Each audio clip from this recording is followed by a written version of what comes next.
Presentation में जो आंकड़े जो दिखाए गए हैं उस पर हम लोग जो है ज़्यादा विश्वास हम नहीं करते। हमने सुझाव में भी बोला कि अधिकारी कुछ और कह रहे हैं और ज़मीन की जो रियलिटी है वो कुछ और है, हकीकत कुछ और है। इसलिए आप बाहर निकलिए, आप जो बैठक करते रहे हैं और जो फैसला जो भी लिया कि वो इम्प्लीमेंट हो भी रहा है कि नहीं हो रहा, या अधिकारी जो है आपके आंखों में धूल झोंकने का काम कर रहे हैं, गलत आंकड़ा दे रहे हैं। क्योंकि हमने कई बार ऐसा वीडियो देखने का काम किया है जिससे हम लोगों को शर्मिंदा होना पड़ा है और काफ़ी पीड़ा भी हुई है। ऐसे दर्दनाक वीडियोस भी हम लोगों ने देखा है और जिस तरीके से व्यवस्था होनी चाहिए थी वो व्यवस्था नहीं हो पाई है। और हमने एक और निवेदन किया कि जितने भी जनप्रतिनिधि हैं, जो पब्लिक रिप्रेजेंटेटिव्स हैं, अगर उनका इस्तेमाल किया जाए तो ज़्यादा बेहतर होगा। इससे चेक एंड बैलेंस रहेगा। इससे अधिकारी कुछ और कहते हैं लेकिन ग्राउंड की जो हकीकत है वो जनप्रतिनिधि ज़्यादा जानता है। विधायक उनकी जवाबदेही है और नैतिक जिम्मेदारी भी हम लोगों की बनती है, जितने भी पब्लिक रिप्रेजेंटेटिव हैं, कि लोगों के इस दुख में उनका सहयोग करें और ज़्यादा से ज़्यादा उनको मदद पहुंचाई जाए। क्योंकि अधिकारी जो है पूरी बात बताते हैं, नहीं बताते हैं ग्राउंड रियलिटी क्या है। इसलिए जितने भी जनप्रतिनिधि हैं, खासतौर पे जो विधायक हैं, सांसद हैं, उनका भी इस्तेमाल किया जाए, देखभाल में लगाया जाए। और एक बहुत ही महत्वपूर्ण विषय जो हमने फेसबुक लाइव करके भी हमने आप लोगों से साझा किया था, एक MHA का एक नया गाइडलाइन आया है 3 मई का जो लेटर है, जिसमें भल्ला जी के ऑर्डर से निकला है कि जो बिहार के मजदूर हैं, जो घर जाना चाहते हैं, जो काम के सिलसिले से बाहर गए थे, मजदूरी करने गए थे, उनको वापस नहीं लाना है। तो हमने माननीय मुख्यमंत्री जी से कहा कि ये तो अन्याय है।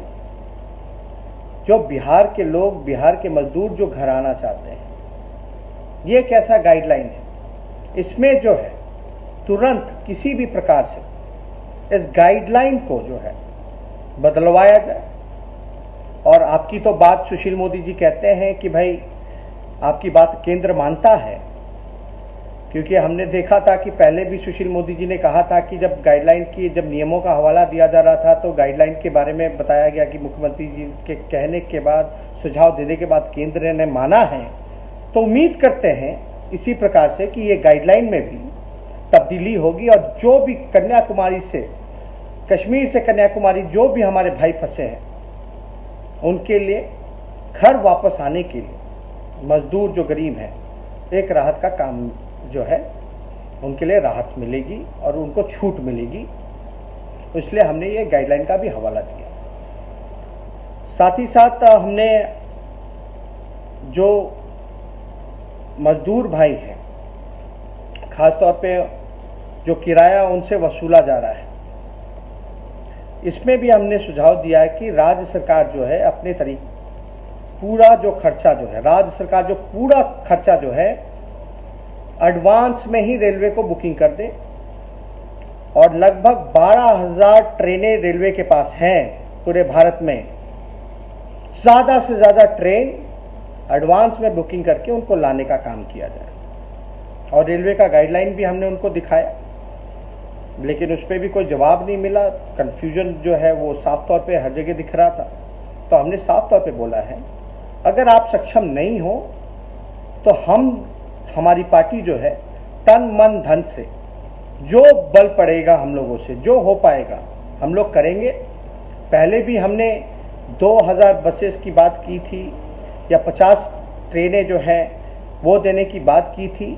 तो हम लोगों का सहयोग भी आप ले सकते हैं। अगर कोई कमी या बिहार सरकार इसमें सक्षम नहीं है तो वो करे, सहयोग ले, विपक्ष तैयार है। ये मजदूर भाइयों के लिए और लगभग 12,000 जो है रेलवे स्टेशन, 12,000 ट्रेन जो है वो है पूरे भारत में। तो इसका ज़्यादा से ज़्यादा एक का दो का ट्रेन से कुछ होने वाला है नहीं। और प्रकाश पर्व में अगर हम लोग पटना में प्रकाश पर्व में अगर केवल पटना में हम लोग अगर 2.5 लाख लोगों का मेहमान नवाजी, जितने श्रद्धालु आए थे उनके लिए अलग से टेंट हाउस, खाने पीने की सुविधाएं, ट्रांसपोर्ट की सुविधाएं अगर हम लोग कर सकते हैं तो हमारे बिहार के जो गरीब मजदूर जो तकलीफ में है उनको ला करके कोई व्यवस्था हम यहां नहीं कर सकते। तो हमने सुझाव दिया है, अगर जो प्रकाश पर्व में अगर श्रद्धालुओं के लिए हमने सिर्फ पटना जिले में अगर हमने व्यवस्था कराई 2.5 लाख लोगों का रहने का, खाने का, पीने का, शौचालय का, ट्रांसपोर्टेशन का, तो क्या हम अपने बिहार के ही लोगों पर बिहार का पैसा खर्च नहीं कर सकते?